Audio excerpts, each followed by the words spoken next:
గంజాయి మాదక ద్రవ్యాలు అక్రమంగా రవాణా చేస్తే ఉక్కుపాదంతో అణిచివేస్తామని జిల్లా ఎస్పీ శరత్ చంద్ర పవార్ అన్నారు. నల్గొండ జిల్లా మిర్యాలగూడలో 1 టౌన్ పోలీసులు భారీ ఎత్తున పట్టుకున్న గంజాయి వివరాలను ఎస్పీ వెల్లడించారు.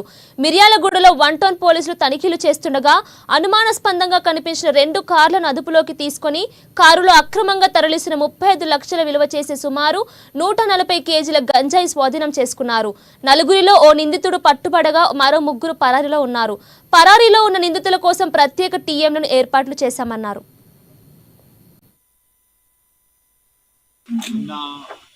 రోజు మధ్యాహ్నం మిర్యాలగూడ 1 టౌన్ పోలీస్ స్టేషన్ మనం అవుట్స్కర్ట్స్ లో వెహికల్ చెకింగ్ చేస్తున్న క్రమంలో సిఐ గారికి ఉన్న ఇంటెలిజెన్స్ ప్రకారం వాళ్ళ సోర్స్ ప్రకారం ఇంతవరకు గాంజా వస్తున్నది అని చెప్పి ఇన్ఫర్మేషన్ రావస్తే మనం వెహికల్ చెకింగ్ అనేది చేయడం జరిగిందండి. ఆ వెహికల్ చెకింగ్ చేసే సమయంలో 2 వెహికల్స్ సస్పిషియస్ గా ఉంటే మనం దూరంకి చూసి వాళ్ళని పట్టుకో ఆ వెహికల్ దగ్గరికి వెళ్ళే క్రమంలో మనము ఆ ఒక వెహికల్ మనకి 2 వెహికల్స్ పట్టుకోవడం జరిగింది. ఆ 2 vehicles one is Mahindra Bolero, one is Mahindra మొరాజో.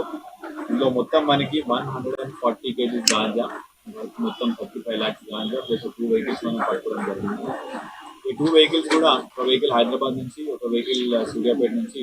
Main organiser A1 నేను మునావత్ జగన్, ఇంకోటి A2 మునావత్ మంచాన. వీళ్ళిద్దరు కూడా పాత అఫెండర్స్ అండి. వీళ్ళ మీద కూడా పాతగా కేసెస్ ఉన్నాయి, సేమ్ ఎన్డీపీఎస్.